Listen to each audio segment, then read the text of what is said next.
อะไรหนูเยอะตัวบ่มันตัวนี้นะโอ้ยจับดีเลยเยอะยังมัดสมนี่หน่อยคนมานะเฮ้ย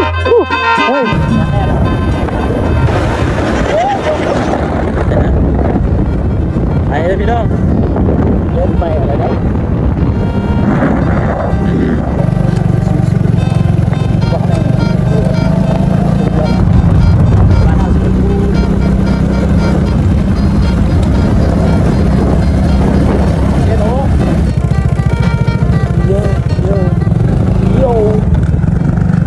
พี่น้อง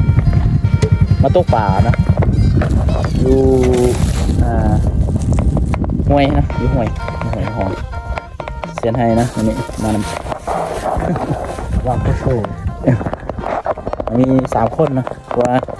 คอยกระทอนไปซื้ออาหารนะความซื้อได้อยู่บนป่านะน้องใหญ่เลยนี่น้องทานเขาปั่นเอาไว้เฮ้ยเอาที่ตกที่ใส่ไว้ได้บ่ป่าได้บ่เพื่อนน้องเขาไปเขาทำบ่ได้ดิไปเบิ่งว่ามันสิได้ป่ะเอามา3 คนเสียนโอเสียนล่าแล้วก็เสียนพรเสียนไซแล้วก็เสียนวันเนาะมันนี่เขามา3 คนเบิ่งกันว่าสิได้ป่ะมีปลาใหญ่บ่มีแต่ปลาน้อยนะที่ร้านเขาปล่อยอยู่ประมาณนี้เลยเส้นอะไรเนาะโอ้ยเส้นทางไปก็คือขักเลยนี่สปินแบบนี้ได้ทางไปขยันบุมีปลานิ่นหรือว่าปลาย่างถือว่าบุญละมาไปทิ้งเกือบอยู่นี่ไปก็คือไปนี่เนาะเห็นเขาไปเขาก็ไปได้นี่ไปโอ้ยเขาเอาหมดส้มมาใส่เบ็ดนี่ได้บ่เด้อมานี่นะม่านวะ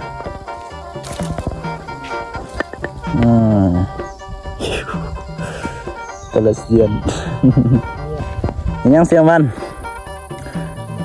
มาน้ำวันเดิมนี่นะเขามี3-4 เซียนมานี่นะเสียนล่าเสียนวันเสียนไส้เสียนพรมันนี่นะจะได้บ่ป่าบ่ได้ก็คือบ่ได้ฮะนะยาด้วยเอาอย่างมัดอย่างเป็ดเอาอย่างเบ็ดมัดเบ็ดเอาหดเล็กมัดเบ็ดอาหารโอยเสียบหาตะโคเบ็ดก่อนหาตะโคเบ็ดนี่น้ำมันตะโคเบ็ด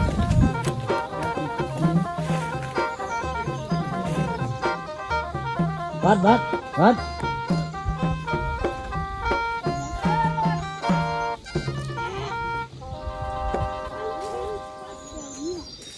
โอ้ยตะขอเบ็ดเฮียอะไรวะตะขอเบ็ดบะหมี่กูทำกะมันเป็นหมอเพื่อเบ็ดมาเนาะกูทำกะที่กูทำเหรอกูลองมัดเบ็ดเลยนี่ส่งเมื่อกี้ส่องเลยอีข้างหมาผมเสียไปจนหมดเลยตัวทับอิดเนี่ยโอเคเสียได้บ่เนาะเสียได้กินบ่เนาะบอกผมมาเนาะเยอะจะเริ่มปลาไม้เฮาเดี๋ยวไปยังมันนี่นะปลานิ่นก็โถยคนขลัวจักสุดยอดประมาณเมื่อพี่เขากินเองโอ้ปลาซิมอนเหรอคือเขาเลยจักรีบดูดเลยปลากุ้งหดก้าอากาศอย่างงดจะได้กินบ่เนาะซื้อกุ้งทุนอยู่บ่เนาะซื้ออาหารปลามาเป็นทุนเท่าหลายเกยเป็นบ่ได้เหรอไม่ยากหรอกลักแกมาต้มกินหาแล้วเสียหน่อยดีให้ยินลักไก่ต้มกิน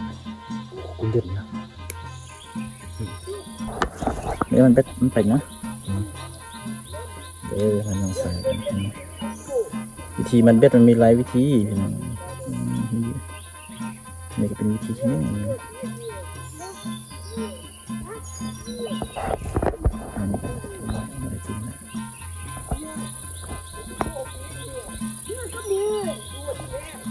เด็กน้อยก็อยู่ทางพุ่นเนาะเด็กน้อยอยู่ทางพุ่นให้เซียนพรถ่ายของให้ไปเด้อให้ใส่ให้น้องสายเฮ้ยมา3 สหายมานี่นะรออยู่เจ้าน่ะอ๋อบ่รอเราไม่ได้เรียกป่าเหี้ยเลยเอารอเลยป่าบ่ถึกเบ็ดโคตรเหี้ยเลยไม่ได้โอ้ยมดพี่น้องโอ้ยมดโอ้ยโยมันกินที่ไรวะมันกินขี้เลยกินสิกุ้งคาบ่เนาะมื้อนี้สิได้กินเจียวบ่ทางป่านั่นแหละมันได้เสียนให้ก่อนมานี่ได้ป่ะตะกอน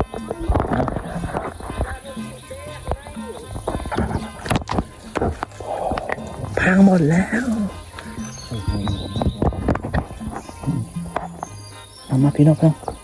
เสียนให้เห็นแล้วจัดแล้วอายุไอ้เหี้ยบางปลา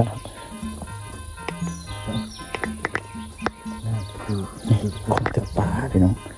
ว่าเสียนวันนี่บ่ยุ่งกับไผเลยมันเสียนวันตัวหลาย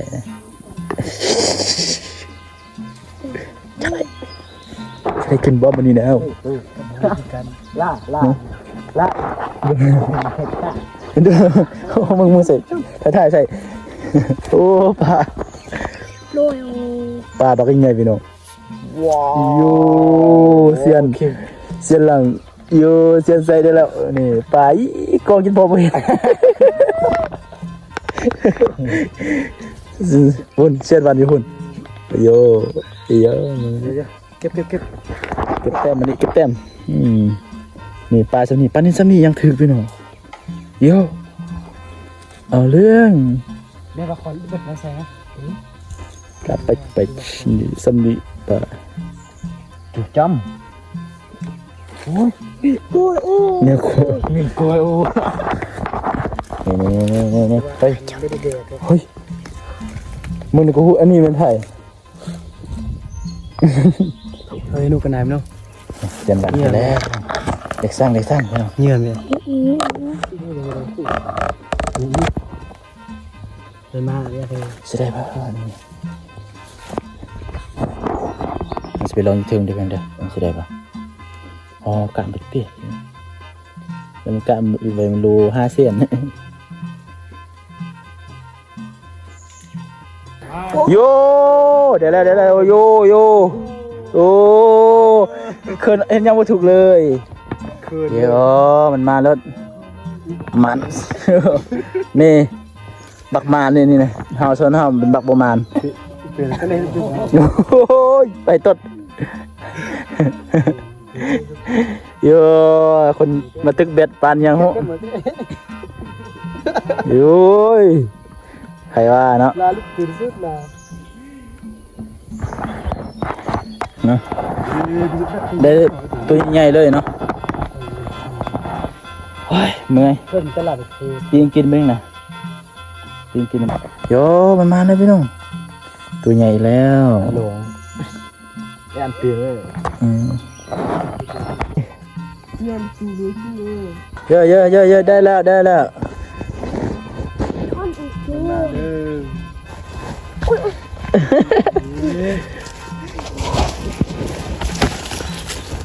สู้ทำมึงมาโว้มันแห้งเนาะเป็ดตัวน้อยๆเนี่ยพี่เนาะอีปลาพี่ไม่เห็นเป็ดน้องนี่นี่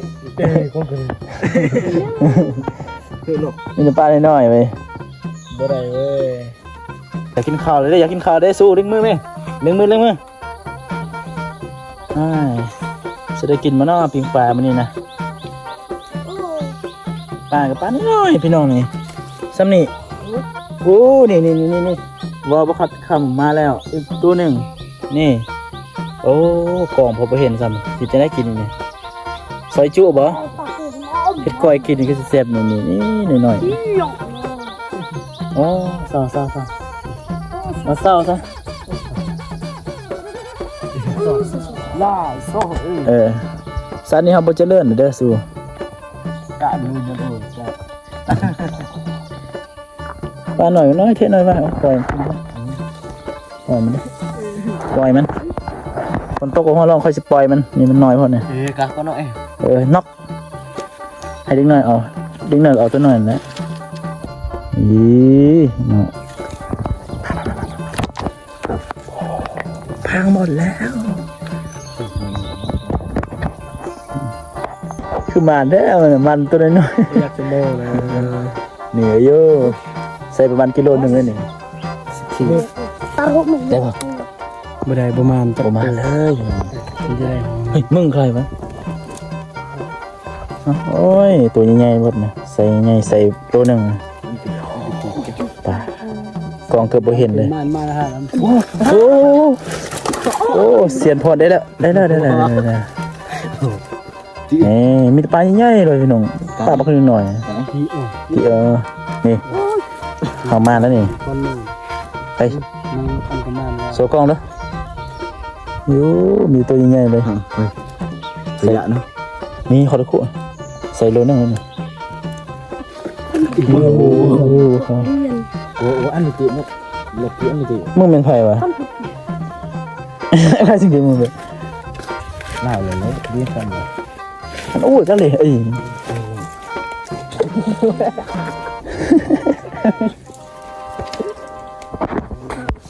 พี่น้องจะได้เซียนมันมานี่เอาตัวอ่อยมันเป็นมัดสมเนาะไปคอยจะอยู่เนี่ยจะไปอยู่ถึงไปอยู่ถึงคอยอยู่นี่แหละพี่น้องตั้งกล่องมันนี่เด้อว่าจะได้กินบ่มันนี่นะว่าจะได้กินแจ่วแล้วมันนี่โอ้ตายไปไงพี่น้อง2-3ตัวมันหูได้เนาะปอดอาหารมันกินเลยนะนี่เซียนวันกำลังเฮ็ดได้เป็นนะมาในสุดในสร้างมันนี่เด็กสร้างเดี๋ยวโอ้เมืองใครวะตัวใหญ่ๆเลยพี่น้องมีปลาหน่อยเนาะปลาใหญ่ก็มีพี่น้องแต่ว่ามันอยู่พุ่นอยู่ห่างจากฝั่งนะเฮ้ยเดี๋ยวก็ฮ้อนๆพี่น้องโอ้บ่าวบ้านเฮ็ดแล้วพี่น้องมีแต่ปลาใหญ่ๆใส่ใหญ่ๆเลยใส่5 ขีด 6 ขีดเลยใส่โลนึง ใส่โลนึงโอ้ยโยจับไหมบ่าวบ้านเฮ็ดแล้วบ่าวบ้านมาเซ็งเฮ็ดแล้ว มันมาเด้อมันตัวใหญ่เด้อ ตัวใส่ประมาณ5 โลนี่นะ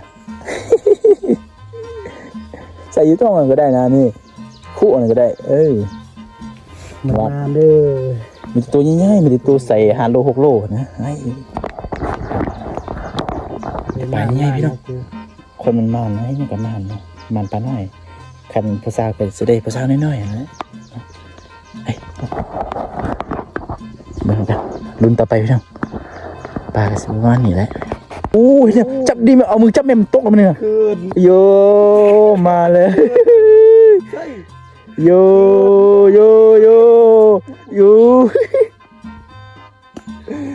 ไปเจอแล้วความรู้สึกกูนี่โอ้ได้แล้วพี่น้องเลยโอ้ใส่โลนึงบ่ผู้ชายหน่อยมั้ยมัดส้มบ่เนี่ยเนี่ยมัดส้มพี่น้องโอ้โยชับเราดิเสียงวันที่แล้วไอ้มันมานะคนมันเนาะจะไม่มันตกได้ไหมนะคนมันมานะพี่น้องยังกระมานนะหาภาษากระมานนานเลยบักประมาณเลยส่วนหาบักประมาณโอ้ไม่อวดมูดคูแล้วนี่นะโย่เฮ้ยหาซื้อเยอะอันโต๊ะคนตั้งข้างเด้อพวกที่บ่มีบ่ได้เด้อปลาสำเนียงน่ะคนบ่บ้านเด้อบ่ได้แล้วอวดมูดคูมันนี่ได้ลูกน้องใส่ประมาณ5 ขีดมา5โยโซ่ดีอ่ะ นี่ตัวใหญ่ๆหลุดหนูก้อนหมูโอ้โยได้แล้วบักมันมาเลยสองเทื่ออะไรได้บางสองเทื่อเนี่ยบักมันเอาแม่มึงเนี่ย เบียกซิโม เอามาเบียกหมูนะมานะพี่น้องบางวันเห็ดแล้วปนเน้นน้อยเนาะบางวันตัวลายเห็ดแล้วนี่บางวันตัวลายนี่ บักซิโม นี่บาลายมาได้เลยเฮ้ยมาได้ยังไงเลยนั่งเบ็ดตีเบ็ดมัน2 ชั่วโมงนี่ยังไม่ได้จักโตเลยอยากกินข้าวด้วยนี่เดี๋ยวป้าน้อยๆตั้งกองไปเด้อ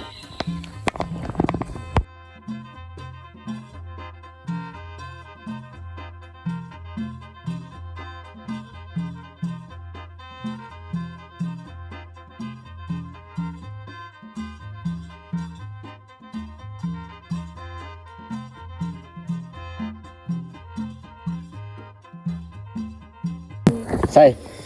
โอ้ยใส่ยังไงล่ะบาพรได้เลยบาพรมีอะไรได้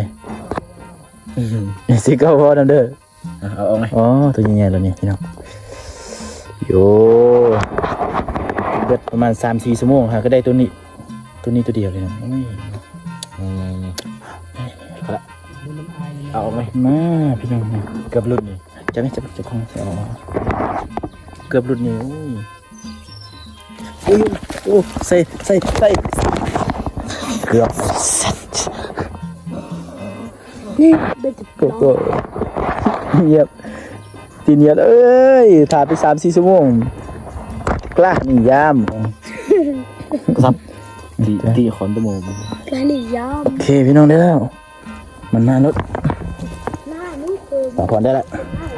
บาพรมีอะไรได้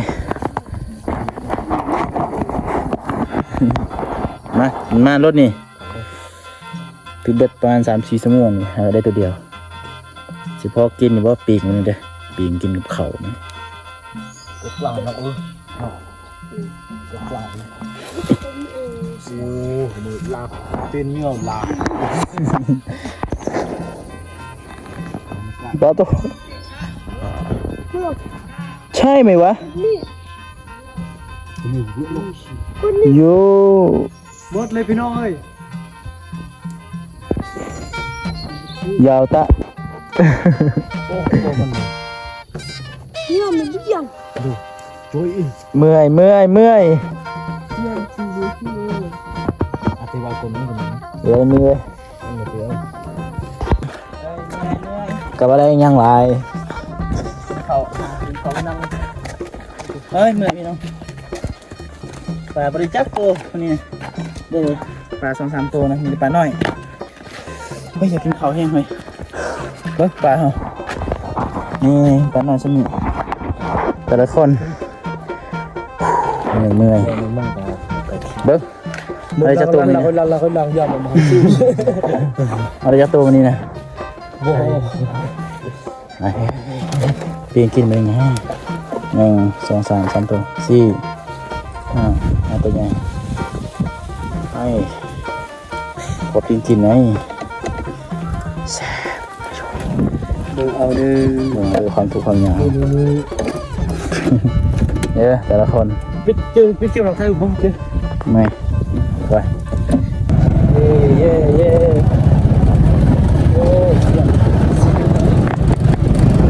กลับแล้วปีกินพี่น้องกินแซ่บเลย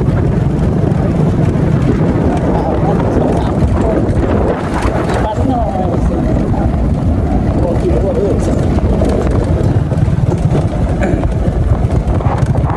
บอนนี่ก็เป็นบอนทันนี่นะบอนทันนี่ลานเทเขาว่าเขาตั้นเลยว่าเขาปล่อยปลานะปลานี่ได้เขาจะร้านติ๊กเบ็ดนะโอ้ยวิวเพิ่งโยลงดอยเรื่อยๆกินอันนี้นะ